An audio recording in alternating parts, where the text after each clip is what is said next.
Secretário de Estado de Formação Profissional no Emprego, Lihusi Direção Nacional de Emprego Exterior, Harukatan Trabalhador Timoroan na Inhatus Rua, Hatnoloresin Rua, bas serviço tang e Austrália.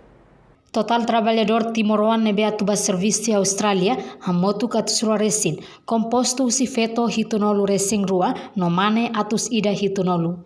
Cerimônia de despedida no assino declaração entre a família trabalhador José Fope, com a barruca trabalhador timoroan ba serviço Austrália ne, halau e salam Timor Lotili, quinta-feira, lorong ruanolo resing rua, fulan setembro, tinang rihung ruanolo resing rua. Diretor Nacional de Emprego Exterior, Filomeno Soares, no discurso hateteng. Objetivo se assina declaração idane, onde sentido da katak, família trabalhador do governo, Lihusi Sefope, aceita no família pronto a tuhusi com amba serviço estrangeiro. Governo nessa parte ida cria condições, mas jovem foi saíra a tu aproveita a oportunidade ne. Objetivo hoje, evento, assina declaração entre família e governo, através do Secretário de Estado de Formação Profissional de Emprego, pode sentido kata o sama kita hototo bel hamoto pode halo aceitação ida entre família e governo para tebele ia komitmen ida kata família siramos pronto atu husik ni uang ni kata suar ni virtual sai husik nele atu ba serviço Austrália laos governo ko dia governo anessa parte da cria condições de basira para tebele aproveita e antes da tubar naba ita hotot de jati proses de lena loss para tu ita hotot bela pa responsabilidade do mar na bele de kata responsabilidade ne am barua como governo ne e o governo organiza programa ne governo não sai responsabilidade wala ita hoje família sira Ni reafirma total dados seral nebe jovem timoran sirba serviço Austrália, hamotu krihu nen atu soalu nen nolu resing hat.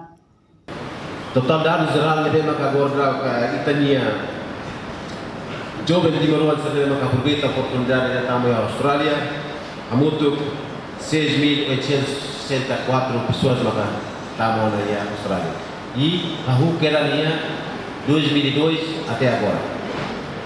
Mas agora não mobilidade laboral número A-Seres Itaúia 2022 foi 8 de setembro e consegue atingir o número 1.723 trabalhadores de Bemaca Tamão na Austrália e foi 8 de setembro.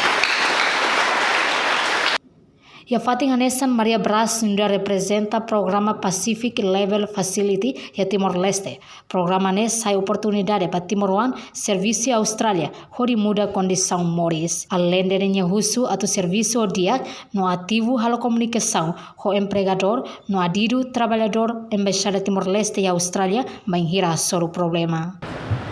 Nesse programa, ali halo todo atau oportunidades, cria oportunidades para ali Timor Sira, aku para Austrália, para ir muda em Moris. Hadia em Moris. Então temos intenção programa de tudo em hadia em Moris. Depois livro de serviço contribui fila para mais Timor-Leste. Forma ser em uma cadeira, a mostrar mais de boa importante para o programa, desde que Covid acontece, Timor-Leste está aqui, já está com a mata bem, está consegue estar, você recebe diretor de regional. Desde fevereiro de 2022 estou agora, e consegue mobilizar 1.700 trabalhadores para a Austrália, incluindo, e todo dezembro, talvez ainda seria o target 2.500, e também o número de botes Contrato ba trabalhador sira, balu o fulancia, no balu batina ida totinan tolo. Tuir horário trabalhador Timoroan Sehusik Timor-Leste é segunda-feira, lorong granolo restinem fulan setembro tinane. Reportagem Celeste Jesus, Domingo Samaral, Televisão Timor Post.